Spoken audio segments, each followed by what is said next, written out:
আজকে ছাত্রলীগের এই শোক সভাতে ছাত্রলীগের সভাপতি সাধারণ সম্পাদক সহ আমার বড় ভাই বীর মুক্তিযোদ্ধা মাসুম ভাই, বিশিষ্ট সাংবাদিক শাবান মাহমুদ সহ আপনারা আমার যা আছেন এখানে, এটাকে আমি একটা কথা বলি সম্বোধন করতে পারি যে আমার সন্তান।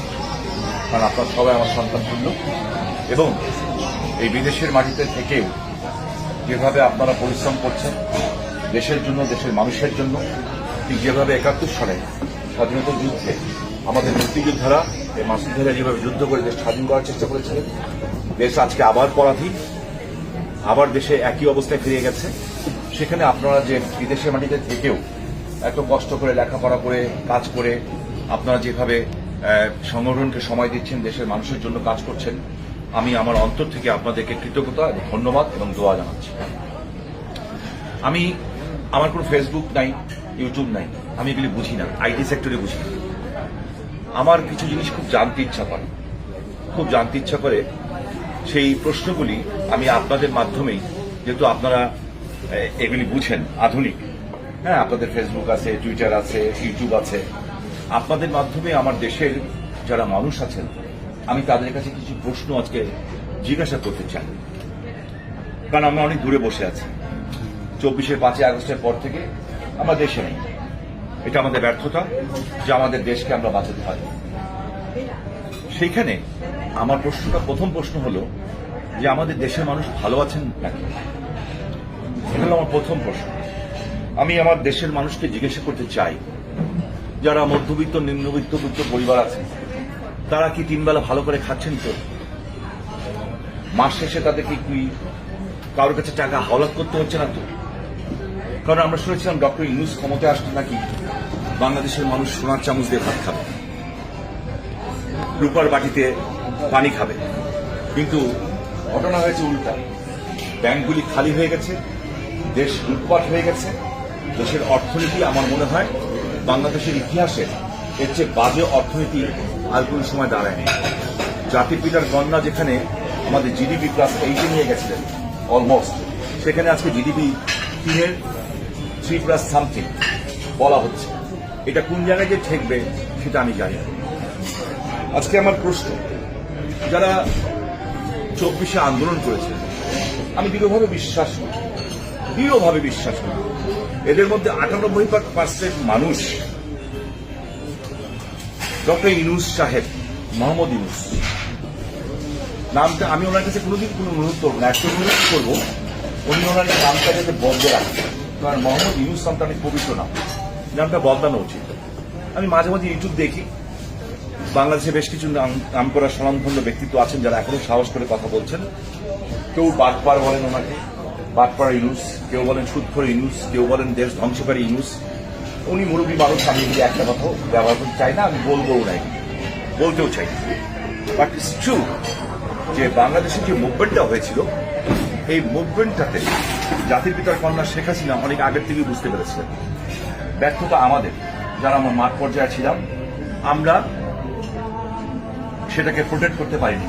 যেভাবে বঙ্গবন্ধুর নির্দেশে, জাতির পিতার নির্দেশে আমাদের তখনকার তরুণ সমাজ, তখনকার যুবক যেমন বুঝতে পেরেছিলেন দেশ স্বাধীন করতে হবে এবং হাতে অস্ত্র নিয়ে পাক বাহিনীর বিরুদ্ধে লড়াই করেছিলেন, ভারত সরকার আমাদের সাহায্য করেছিল এবং ৯০,০০০ পাক বাহিনী, পাকিস্তানের হানাদার বাহিনী, পাক বাহিনী যারা আমাদের ৩০ লক্ষ মানুষকে হত্যা করেছিল, ২ লক্ষ মামনের সম্ভব নিয়েছিল, তারা নখে খত দিয়ে বাংলাদেশে এই লুঙ্গিতে কাছা দেওয়া এই দামাল সন্তানরা, যারা জীবনে রাইফেলও দেখেনি, বন্দুকের গুলিও দেখেনি, তাদের কাছে মাথা নত করে সেদিন আত্মসমর্পণ করতে হয়েছিল। তারা এই কষ্ট এখনো বুঝতে পারেনি। সেই কারণে ওই পাকিস্তানি গোয়েন্দা সংস্থা ISI থেকে শুরু করে বিভিন্ন জঙ্গিরা আজকে বাংলাদেশকে একটা ব্যর্থ রাষ্ট্র বানানোর চেষ্টা করছে এবং সেই ব্যর্থ রাষ্ট্র বানানোর জন্য তাদের প্রথম টার্গেট ছিল শেখ হাসিনাকে হত্যা করা। যেই টার্গেট তারা ২১ বার করেছে। ২১ বার করার পরেও আল্লাহ রাব্বুল আলামিন, আল্লাহ গাফুর রহিম, আল্লাহ সুবহানাহু ওয়া তাআলা শেখ হাসিনাকে মরতে দেননি, বাঁচিয়ে রেখেছেন। এবং এইবারও কিন্তু একইভাবে তাদের ২ বোনকে হত্যা করার কথা ছিল এবং আরো নিষ্ঠুরভাবে, আরো বিব্রতকরভাবে, এবং সেখানে ১,৫০০-এর মতো ছেলেকে ড্রেস কোড দেওয়া হয়েছিল, কালো প্যান্ট সাদা শার্ট এবং বুকের মধ্যে কি বলে যে আইডি। এদের কাজ ছিল, আমি বলতে পারবো না কতটা হবে, যে আমাদের নেত্রী, আমাদের মা শেখ হাসিনা এবং আমাদের বোন, ছোট বোন শেখ রেহানা আপা, এই দুজনকে শুধু নৃশংসভাবে হত্যা না, অশ্লীলভাবে নৃশংসভাবে হত্যা করার পরিকল্পনা ছিল। আল্লাহ রাব্বুল আলামিন সেটা হতে দেননি, তাদেরকে বাঁচিয়ে রেখেছেন। কারণ তাদের যদি কিছু হয়ে যেত, বাংলাদেশের মৃত্যু হয়ে যেত। এখনো আমরা আশার আলো দেখছি যে বাংলাদেশ বাঁচবে, ভবিষ্যতে আমরা আবার মাথা উঁচু করে দাঁড়াবো এবং সেই সময় চলে এসেছে আর বিশ্বাস করি ইনশাআল্লাহ। সো আমার প্রশ্ন সেই সব ছাত্রদের কাছে, আমার প্রশ্ন আমার সেই সব সন্তানদের কাছে, আমার বাচ্চাদের কাছে আমার প্রশ্ন, যে আপনারা, আমি তুমি করেই বলি, আমার বাচ্চাকে তো আমি আর আজকে করি না, এরা আমাদের বাচ্চা, 98% আমাদের সন্তান, আমাদের ছেলে, আমাদের মেয়ে। তোমরা ভালো আছো কি? বিশেষ করে আমার মেয়েদের কাছে আমি প্রশ্ন করতে চাই এবং ওই মেয়েদের বাবা মার কাছে আমি প্রশ্ন করতে চাই, আপনার মেয়ে যখন এখন রাতের বেলা বের হয় কিংবা সন্ধ্যা পরে বের হয় কিংবা দিনের বেলায় বের হয়, আপনি কি আতঙ্কিত থাকেন তো নাকি? আমার তো মনে থাকেন না। আপনি তো এই ভয় পান না যে আমার মেয়ে ফিরবে কিনা, আমার মেয়ে রাস্তায় রেপ হবে কিনা? কারণ আমি তো দেখছি বাংলাদেশের 70 বছর বয়সের মহিলা রেপ হয়ে যাচ্ছে। আমি তো কিছুদিন আগে পত্রিকায় দেখলাম যে মায়ের কোলে বাচ্চা ছিল, ওই কোলের বাচ্চাকে ছিনিয়ে নিয়ে এসে ওই মাকে রেপ করা হয়েছে। তাহলে আপনি নিরাপদ কিনা? আপনি নিরাপদ তো? আমি দেখলাম বিদেশের পত্রিকায় লেখা উঠছে যে বাংলাদেশ এখন ইয়াবা নামক একটা মাদকের কারণে বাংলাদেশের যুবকরা একটা দানব হয়ে যাচ্ছে। যারা এই যুবকদের অভিভাবক, আমি তাদের কাছে প্রশ্ন রাখতে চাই যে আপনি ভয় পাচ্ছেন না তো? আপনার সন্তান নিরাপদ আছে তো? আগামী দিনে আপনার সন্তানের ভবিষ্যৎ কি? আমি আপনাদের কাছে প্রশ্ন করতে চাই। আমি আমার বহু বন্ধু বান্ধব আছে যারা middle class, lower middle class, হ্যাঁ, আমি ওদেরকে ফোন করে জানার চেষ্টা করি, যারা আমার সাথে চলে, আমার সাথে চলেছে প্রায় 50 বছর, একসাথে আমরা বড় হয়েছি। আমি ওদেরকে প্রশ্ন করেছি যে এদের ম্যাক্সিমামের ইনকাম সোর্স 40 থেকে 50,000 টাকার মধ্যে কিংবা 60,000 টাকার মধ্যে। আমি যাদের জিজ্ঞেস যখন করি যে কেমন আছিস তোরা, কি অবস্থা ভাই, বন্ধু বান্ধব মানুষ, কি অবস্থা, দেখি কাছামাছি করে কণ্ঠ ভারী হয়ে যায় তাদের। আমি বুঝছি যে তার কথা বলতে পারছে না ভালো করে। হয়তো কেউ 3টা বাচ্চা আছে, কেউ 3টা ছেলে মেয়ে আছে, কেউ ঢাকা ইউনিভার্সিটি পড়ে কিংবা অন্য জায়গায় পড়ে। আমাকে শুধু একটা কথাই বললো, আমি নামও বলতে পারবো কিন্তু নামটা বলা উচিত, যে স্বামী মাসের শেষে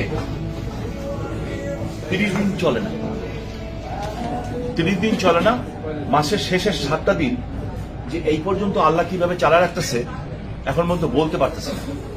কিন্তু আমি তো শুনছিলাম যে ক্ষমতা চেঞ্জ হলে নাকি সবাই পাঙ্গাস মাছের পেটি দিয়ে ভাত খাবে, ডেলি 2 বেলা না হলে 1 বেলা মুরগির মাংস খাবে, আরেক বেলা খাসির মাংস খাবে কিংবা গরুর মাংস খাবে। কিন্তু এখন তো দেখছি উল্টা, মানুষ তো দেখি এরা কি রিপোর্ট দিচ্ছে সত্য না মিথ্যা। আমি আপনাদের মাধ্যমে যেটা আপনারা রেকর্ড করলে যেটা যাবে বাংলাদেশের মানুষকে জিজ্ঞাসা করতে চাই। আমি প্রশ্ন রাখতে চাই, বাংলাদেশের বর্তমান যে, যদিও সাংবিধানিকভাবে তিনি প্রধানমন্ত্রী না, বাংলাদেশ সাংবিধানিকভাবে এই সরকারের কোনো বৈধতা নেই। আমি ধরে নিলাম এই সরকার বৈধ সরকার, আমি ধরে নিলাম তারেক রহমান সাহেব একজন বৈধ প্রধানমন্ত্রী। আমি ওনাকে জিজ্ঞাসা করতে চাই যে আপনি কি খোঁজ নিয়ে দেখেছেন যে বাংলাদেশে এই তথাকথিত ইউনূস সরকার আসার পরে এবং এখন পর্যন্ত, আজকে পর্যন্ত কতগুলি মেয়ে ধর্ষিত হয়েছে, কতগুলি মেয়ে শ্লীলতাহানি হয়েছে? আমি আমার এলাকার একটা ঘটনা বলি আপনাদের কাছে। আমি 13 তারিখ পর্যন্ত আওয়ামী লীগে ছিলাম, মাসুদ ভাই সাক্ষী আছে এখানে, আমি আমেরিকাতে ছিলাম 13 তারিখ পর্যন্ত, 13ই জুলাই পর্যন্ত এখানে ছিলাম। আমি এখান থেকে যখন ফ্লাই করলাম 15 তারিখে এখানে পৌঁছালাম, আমার গ্যাস্ট্রিক অ্যাটাক করলো, আমি হাসপাতালে ভর্তি হলাম। হাসপাতালে আমার প্রচন্ড কষ্ট হচ্ছিল, আমাকে প্যাথিডিন দিয়েছিল, তারপরে বিভিন্ন গ্যাস্ট্রিক কমানোর জন্য আমাকে পেইন কিলার দেওয়া হচ্ছিল। আমি হঠাৎ করে শুনলাম, আমি নাম বলবো না মেয়েটার, নারায়ণগঞ্জে একটা পত্রিকা আছে এবং ওই পত্রিকাটা কমপ্লিটলি আমাদের এগেনস্টে, বিএনপির পক্ষে একটা পত্রিকা, বিএনপির পক্ষে একটা পত্রিকা এবং আমার বিরুদ্ধে প্রচুর লেখে, রেগুলার লেখে, লোকাল পত্রিকা। সেই পত্রিকার একটা সাংবাদিক মেয়ে, বয়স 30 বছর বয়স হবে, সাবান মোহাম্মদ এখানে আছে। এই মেয়েটা কি বলবো, দিনের বেলায়, জাস্ট দিনের বেলা, বিশ্বাস করেন আমি লজ্জিত আপনাদের সামনে এই কথাটা বলতে গেলেও আমার লজ্জা লাগছে, কারণ you are just like my son. আমার ছেলের চেয়েও আপনার অনেকে বয়স ছোট। ওই মেয়েটা লিং রোডের মোড়ে, আকাশিরাম হাইওয়ে রোডের সামনে, এই মেয়েটা নিউজ কভার করতে গেছিল, ওরা মুভমেন্ট করছে। এর আগে কিন্তু নারায়ণগঞ্জের আওয়ামী লীগ অফিস জ্বালিয়ে দেওয়া হয়েছে, নারায়ণগঞ্জ ক্লাব পুড়িয়ে দেওয়া হয়েছে, রাইফেল ক্লাব ভেঙে দেওয়া হয়েছে, আরো বিভিন্ন প্রতিষ্ঠানে হামলা করা হয়েছে, ব্যবসা প্রতিষ্ঠান। এই মেয়েটিকে যখন ও নিউজ করতে গেছে, আমি তারেক রহমান সাহেবকে জিজ্ঞেস করতে চাই, একটু খবর নেন না। আমি একটা উদাহরণ দিচ্ছি, আপনি বাকিটা খবর নিন, যে ওই মেয়েটিকে সেইখানে হাজার হাজার মানুষের সামনে বিভৎস করা হয়েছে, সম্পূর্ণ বিভৎস করা হয়েছে। এবং বিভৎস করা হয়নি, আমি সরি টু সে আমার মা বোনদের কাছে, যে বিভৎস করার পরে একটা নেকড়ে বাঘ যেভাবে খামচে ধরে মানুষকে খাওয়ার সময় শরীরে, ঠিক তার যে স্পর্শকাতর অংশগুলো আছে সেগুলিকে খামচে রক্তাক্ত করা হয়েছে। একজন মুরব্বী মানুষ কোনোভাবে একটা কাপড় দিয়ে মেয়েটাকে ঢেকে দিয়ে, একটা মহিলা সাংবাদিক ঢেকে দিয়ে তাকে একটা বেবি ট্যাক্সির মধ্যে উঠিয়ে দিয়েছে। সে জ্ঞানহীন অবস্থায় নারায়ণগঞ্জে পৌঁছেছে। ওই পত্রিকার যে মালিক, সেও যাই হোক একটা হাসপাতালে ভর্তি করেছে। এই খবর যখন আমার কাছে গেল, প্লাস আরেকটা মহিলা আমাকে ফোন করলেন, হিন্দু একজন ভদ্র মহিলা, উনি রিক্সা দিয়ে যাচ্ছেন, নারায়ণগঞ্জে খুব নাম করা পরিবারের মহিলা, ওনার সাথে ওনার ইয়াং নেই, বাচ্চা নেই। তো যাচ্ছেন যখন, তখন ওই মহিলাকে রিক্সা আটকেছিলাম, এই গ্রুপই আটকেছে। এরা আটকানোর পরে মহিলা বলেছেন, বাবা কি চাও নিয়ে যাও। এরা কি করেছে, মহিলার ব্যাগ ট্যাগ যা আছে সবকিছু নিয়েছে। তো মহিলা যখন সবকিছু নিয়ে যাওয়ার পরে মহিলার মঙ্গলসূত্রে, হিন্দুদের মঙ্গলসূত্র একটা ভেরি ইম্পর্টেন্ট ব্যাপার, ওই মঙ্গলসূত্রে হাত দিয়েছে। তখন উনি হাত দিয়ে বলেছেন, এটা না, ওটা তো নিয়েছে, যখন টান দিয়েছে ওনার ব্লাউজ সুতা নিয়ে চলে গেছে। সাথে ওনার মহিলাটার একটা 17-18 বছরের মেয়ে, তারও কামিজ ওইভাবেই ছিঁড়া হয়েছে। আমি তারেক রহমান সাহেবকে বলতে চাই যে আপনি তো বাংলাদেশের এখন প্রধানমন্ত্রী, আপনি বলছেন ফাইন, মানলাম, আপনি বিচার করবেন, আমি চাই বিশ্বাস করবেন কিনা আমি জানতে চাই, দেখতে চাই। আপনার মেয়ে, আপনার একটা মেয়ে আছে, আমার একটা মেয়ে আছে, আমার মেয়ে ওনার মেয়ে সমবয়সী হবে। আপনার মেয়ের নেতৃত্বে, আমি কোনো সরকারি নেতৃত্বে বলবো না, আপনার দলের নেতৃত্বে বলবো না, ওনার কাছে আমি অনুরোধ করবো একটা, আপনার মেয়ে বিদেশে লালিত পালিত হয়েছে, বড় হয়েছে, ঠিক যেমন এখানে আপনারা যারা আছেন, আপনাদের মন কিন্তু অনেক বেশি ওয়াইড, বিকজ আপনি পৃথিবীর সর্বশ্রেষ্ঠ একটা দেশে বসবাস করছেন, গণতান্ত্রিক রাষ্ট্রে বসবাস করছেন, যে দেশে শিক্ষা পাওয়ার জন্য সারা পৃথিবীর থেকে আসে, ঠিক ব্রিটেনের ওরকম একটা দেশ, ওখানে আপনার মেয়ে বড় হয়েছে। আপনি গোপনে আপনার মেয়ের নেতৃত্বেই একটা কমিটি করেন। আমার নামে 200-250 মামলা হয়েছে, আমার নামে, আমার ছেলের নামে, আমার শুধুমাত্র আল্লাহর রহমতে বেঁচে গেছে আমার নাতি, যার বয়স 4.5 বছর। আমার মনে হয় তার নামে একটা মামলা দেওয়া উচিত। 4.5 বছর হয়েছে, তখন ছিল, এখন 6 বছর হয়েছে, দিয়ে দেওয়া উচিত। কারণ রক্ত তো আমাদেরই, বাবা মুক্তিযুদ্ধে ছিল, যেহেতু রক্ত আমাদেরই, 10 বছর পরে কিন্তু ও ডেঞ্জারাস হয়ে যাবে আপনাদের। এখন থেকে মামলা দিয়ে রাখে। হ্যাঁ, উই ডোন্ট কেয়ার দ্যাট। আমরা বঙ্গবন্ধুর আদর্শের সৈনিক, আমরা শেখ হাসিনার কর্মী, এগুলি নিয়ে আমরা চিন্তা ভাবনা করি না।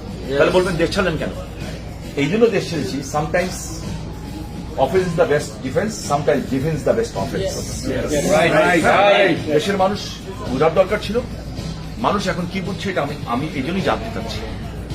আজকে শিক্ষকদের জিজ্ঞেস করতে চাই, আপনাদের ছাত্ররা আপনাদের সম্মান করছে তো? আমি দেখছি ঢাকা বিশ্ববিদ্যালয়ে ভিসি সহ অপমানিত হচ্ছেন, আমি দেখছি মেডিকেল কলেজের বড় বড় ডাক্তাররা লাঞ্ছিত হচ্ছেন। আমি হোসেন জিল্লুর রহমান সাহেব, একজন বিশাল নামকরা অর্থনীতিবিদ, ওনার বক্তব্য শুনলাম, ছিল উনি বলছেন 3-4টা জেনারেশনকে ধ্বংস করে দেওয়া হয়েছে। কেন কেন? তাই তারেক রহমান সাহেবকে জিজ্ঞেস করি, বাংলাদেশে আমি একটা ঘটনা উল্লেখ করলাম, আমি এরকম হাজারো মেয়ের নাম বলতে পারবো যারা 5ই আগস্টের আগে এবং 5ই আগস্টের পরে এবং আজকে পর্যন্ত তারা এই ধরনের ঘটনার শিকার হচ্ছে। আমার এই বাচ্চাদের ভবিষ্যৎ, শেখ হাসিনার অপরাধটা কি? জাতির পিতার কন্যা, উনি তো ইচ্ছা করলে প্রতিশোধ নিতে পারতেন। 96 সনে যখন আমরা ক্ষমতায় আসলাম, আমরা ইয়াং, তখন টকপকে এমপি। টু বি অনেস্টলি আমরা তখন অন্যরকম হয়ে গেছিলাম, মানে এর আগ পর্যন্ত 81 পর থেকে। 75-এর পরে রাজনীতি আসছি, ক্লাস 7-এ থাকা অবস্থায় আমার পিঠে 3টা সাইকেল ভাঙা হয়েছিল। দেখেছিলাম মোদী ভদ্রার বিচার চেয়ে আমরা 6 জন মিলে। আমরা 1979 সালে জিয়াউর রহমানের গাড়ি আটকে দিয়েছিলাম ফার্স্ট ইয়ার থাকা অবস্থায়, 7 জন ছেলে। ঠিক আছে, অনলি 7।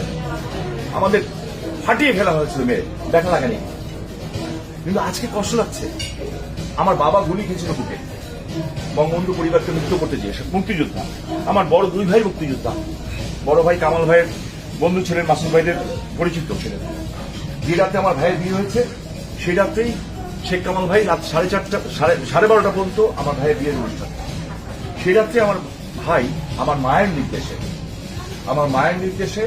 আমার মার যত গয়না আছে, পারিবারিক যে টাকা পয়সা ছিল, সবকিছু নিয়ে 50 জন নিয়ে বঙ্গবন্ধু হত্যার প্রতিশোধ নিতে বেরিয়ে গেছিল। সো আমি এখন আপনি যদি বলেন শামীম ভাই যে আঙ্কেল, যেই দামি ডাকেন আমাকে, হ্যাঁ, যে আপনি সবচেয়ে বেশি ঘৃণা করেন কাকে এই পৃথিবীতে? আমি বলবো আমাকে। I hate myself.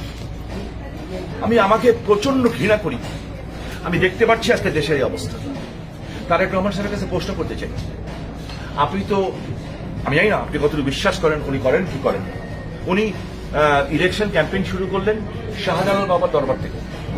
আমাদের দেশ অলিয়া অলিয়ার দেশ, সুফিজমের দেশ। আপনি শাহজালাল বাবার মাজার থেকে শুরু করলেন, তাহলে আপনার কাছে আমার প্রশ্ন থাকবে, আজকে এতগুলি মাজার যে ভাঙা হলো, আপনি বলবেন আমার সময় তো ভাঙা হচ্ছে না, এখন তো কম ভাঙা হচ্ছে, আগে যে ভাঙা হয়েছে সেগুলির বিচার করছেন তো? আমাদের তো হাজার হাজার নেতাকর্মী, লক্ষ লক্ষ নেতা, 25 লক্ষ মামলা দিয়েছেন আমাদের বিরুদ্ধে। আমাদের সিনিয়র মোস্ট নেতারা যারা মৃত্যুর সাথে পাঞ্জা করতে মরেই তো গেলেন, হাতে হ্যান্ডকাপ পরে আমাদের নেতারা মরে গেলেন। আমাদের নরসিংদীর কি নাম, হুমায়ুন ভাই, আমাদের বড় ভাই মুক্তিযোদ্ধা, ক্যান ইউ বিলিভ ইট? হাতে হ্যান্ডকাপ নিয়ে মেডিকেল কলেজের মধ্যে পড়ে রইলেন, চিকিৎসা পেলেন না।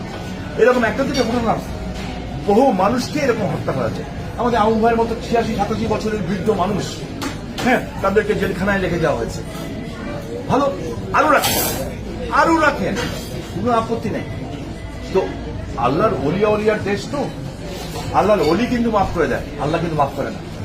এই সত্যি সত্যি আপনি আল্লাহর অলিয়াদেরকে মেনে রাখেন, তাহলে যারা এই ঘটনাগুলি ঘটল, এবং নিশ্চয়ই আপনারা ভুলে যান নাই,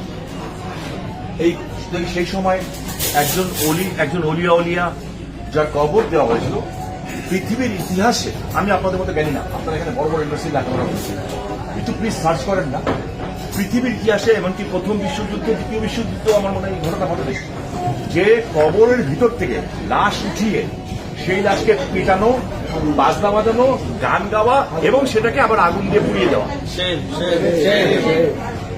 বিচার করেছেন আমাদের জাসদের এমপি, বীর মুক্তিযোদ্ধা মাইনুদ্দিন খান বাদল ভাইয়ের কবরকে ঘুরে নিয়ে শুধু উনি একটা কথা বলেছিলেন, আমার মনে আছে,